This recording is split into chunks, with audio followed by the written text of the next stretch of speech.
Hey, so I'm going to go ahead and get started, guys. Couple things that I've always asked folks. If there's anything that you have questions, stop me, don't hesitate. We can go deeper. We obviously only have 20 minutes here, but excuse me, we can obviously always carry the conversation out into the hallway. So my name is Brian Wright. I am the Director of Systems Engineering at Ruckus Federal. We are a network equipment vendor. Basically, we do switching, routing, and wireless access points. So a little bit today, the agenda real quick, I'm going to run through a disclaimer, talk a little bit about the spectrum, some specific things around spectrum, and then some challenges that we see with 6 gigahertz. Again, at any point, stop me, ask me any questions that you guys might have. I'd like for this to be as interactive as possible. So I always like to throw up a disclaimer. It basically allows me to say whatever I want. You guys can't hold me legally, applicable to it. So this is kind of my spiel there. All right. So really quick, we're going to talk a little bit about spectrum. All right. So Wi-Fi 7 is obviously the latest generation of Wi-Fi to hit the market. The thing that's most interesting that Wi-Fi 7 brings is 6 gigahertz. So 6 gigahertz is additional spectrum available. However, the big thing, the difference between 6 gigahertz and previously 5 gig and 2.4 gig in Wi-Fi is that there are some incumbents. And so I'll talk a little bit about that because that's what makes 6 gigahertz a little bit of a challenge when you look at it from a deployment perspective. So a couple things to note here. I like to put this slide up because there's some interesting things that this slide kind of demonstrates. So first and foremost, it's a little bit about the timing. If you look at, when these specifications were ratified, not necessarily brought to market because obviously vendors bring technology to the market early, but these were ratification dates. And so if you look at the timeline, the difference between Wi-Fi 6 and Wi-Fi 6E is roughly, a little over a year, actually less than a year from ratification. The other thing that I like to point out when you start talking about Wi-Fi 6, Wi-Fi 6E, and Wi-Fi 7. So Wi-Fi 6 and Wi-Fi 6E are built off of the exact same IEEE standard, 802.11x. What 6E brings into the environment is 6 gigahertz availability. That's roughly it. I'll touch on a few enhancements in a minute that are interesting and unique with Wi-Fi 7 that do not exist in 6E. Then obviously some other things around capacity throughput. If you look over there at Wi-Fi 7, you're getting almost 4 times the amount of capacity and throughput on an access point than you do with Wi-Fi 6 and 6E. Because remember, keep in mind, 6E is basically 6 with 6 gigahertz added onto it. These are some of the enhancements that Wi-Fi 7 brings to market that do not exist in 6 or 6E. They basically are what makes 7 the be-all, end-all for now, if you will. I mean, we kind of look at 6 and 6E. 6E is basically a stepping stone. It introduces, obviously, the 6 gigahertz spectrum, but that's about it. You're losing things. You don't have the ability to do things like multi-link operations, MLO. And so what MLO brings in Wi-Fi 7 that did not exist in 6 or 6E is that ability to aggregate across all 3 spectrums, 2.4, 5 gig, and 7.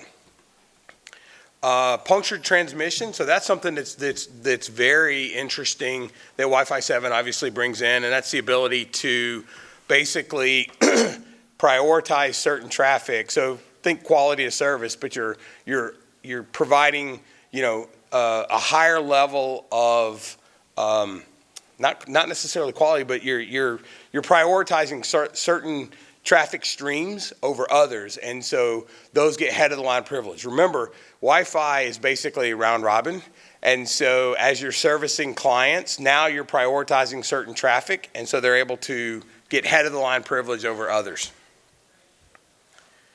So we'll talk a little bit about some of the challenges. So I mentioned earlier that 6 gigahertz is not free and open spectrum. There are incumbents. And what are those incumbents? They're basically satellite downlink stations. And they own a section of the 6 gigahertz spectrum. So what does that mean? Well, 2.45 gigahertz, it's open spectrum, nobody owns it. It's unlicensed spectrum, it's free to use for anybody in any application or component or device. So you can transmit across all channels, all frequencies within the 2.45 gigahertz. 6 gigahertz is not the same. There are incumbent users in that spectrum. And so what does that mean? Well, if I've got a device that's transmitting in 6 gigahertz and I start to operate with a channel or a frequency that's in use by one of the incumbents, so I encroach upon that. So what happens? Well, the easy thing to do, oh wow, sorry, I hate transitions and thought I had taken them all out. This is basically, real quick, this is a map of where those incumbents are actually physically located. And if you look, the vast majority of the continental United States has some semblance of an incumbent in there, right? And so how do we ensure that our devices, our users, our components are not stepping on or transmitting within a section of the spectrum that's in use by one of the incumbents? The way that is accomplished with Wi-Fi 7, 6 gigahertz, is the use of what's called an AFC, an automated frequency controller. The purpose of the AFC is to maintain a database, and it's a database of physical location of the incumbent transmitters. So the good news is satellite downlink stations, they're fixed, they're not moving. We know where they are, you saw the map, they're all over the place. So what we do have through the AFC, which is a database controlled and maintained by the FCC, is a physical location of all of these downlink locations and where they're physically located. So now I take an access point, I don't see one here in the ceiling, but I take an access point and I decide to start operating in 6 gigahertz. Long and short of it is, and this kind of walks you through the process, right? So an access point comes online, it starts to operate in what's called low power indoor mode. Low power indoor mode is a lower level of transmit power than a traditional access point right now. So what that also means is my coverage and area that I'm covering is smaller than a traditional 2.4 or 5 gigahertz radio is transmitting. So I'm operating in this low power indoor mode. While I'm doing that, some type of external device or the access point itself reaches back out to this FCC database, the AFC, and provides my location, my GPS coordinate, as well as my installation height, because that's also important. And so that device sends, and oftentimes what's happening in the industry, so all of the different vendors that are doing this, ourselves included, we're doing this through a proxy. Whether it's our controller, you've got some type of app or something, we've proxied this material, this information. We provide that to the AFC. Hey, this is where the access point is physically located. This is the coordinates. And oh, by the way, this is our install height, because again, that's kind of important when you start talking about RF and its ability to kind of transmit out.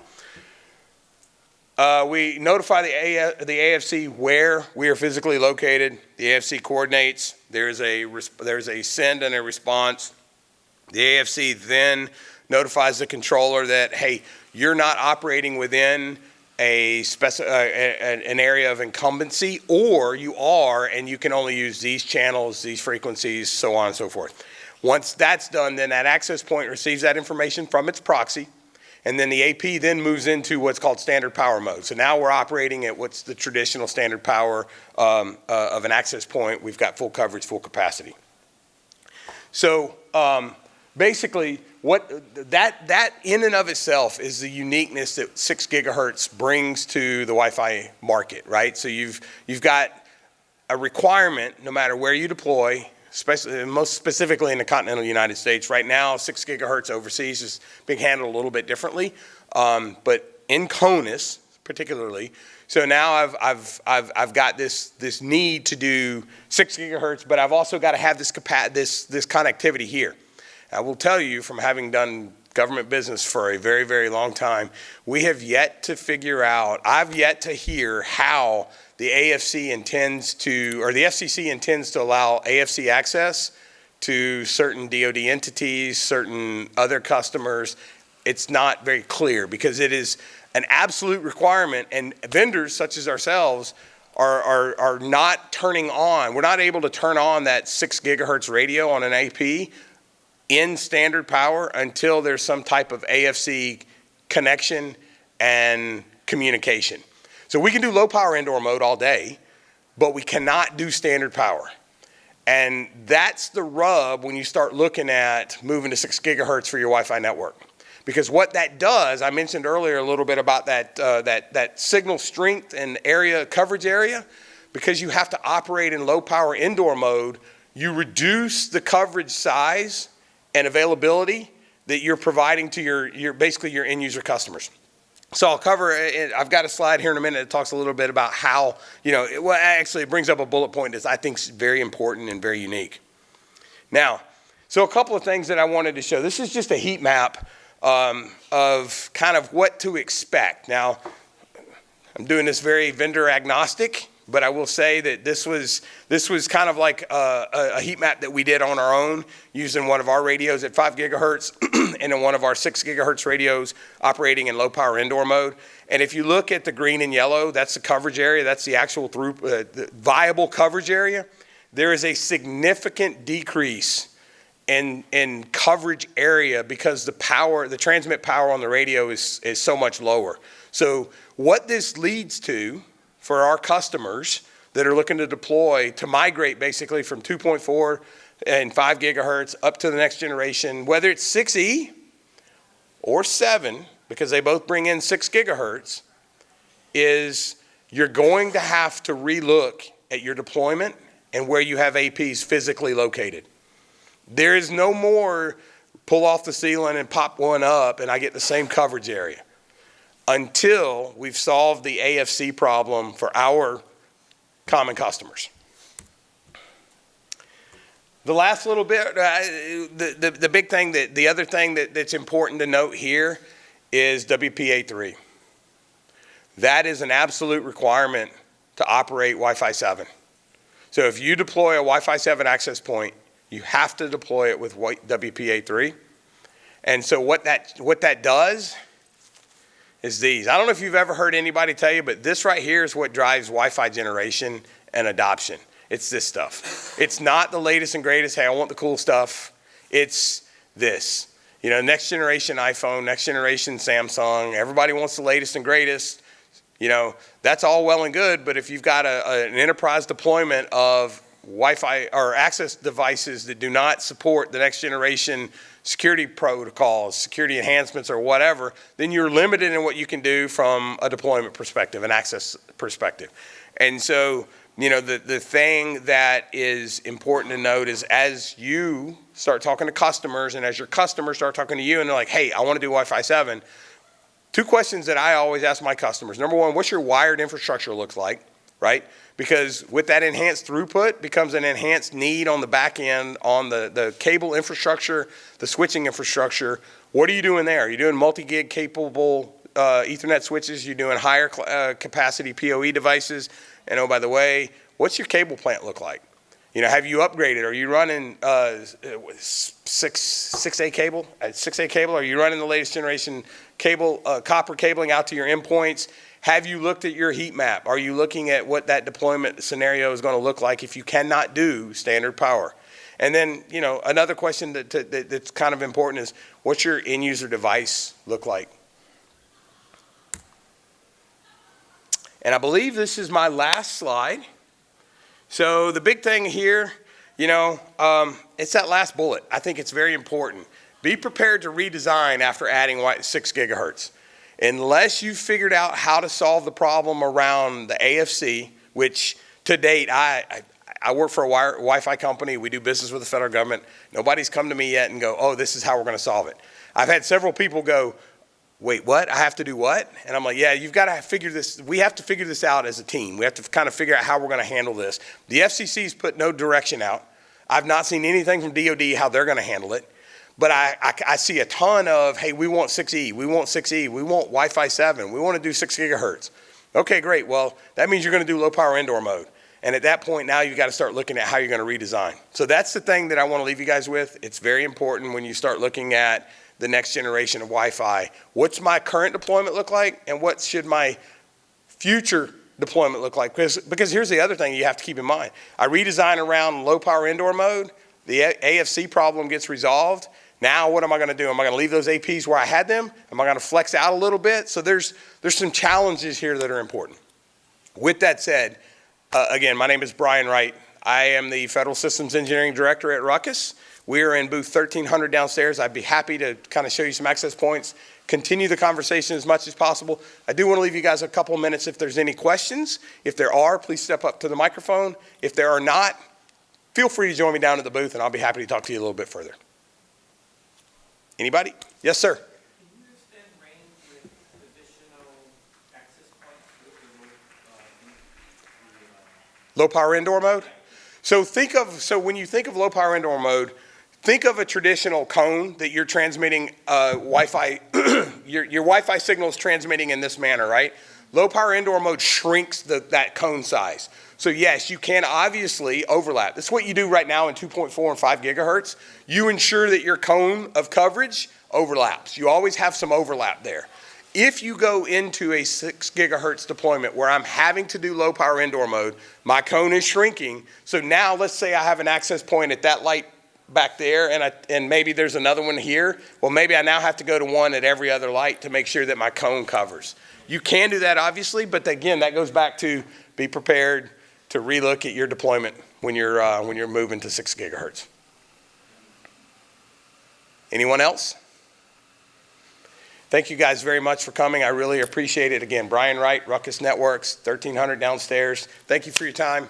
Appreciate it.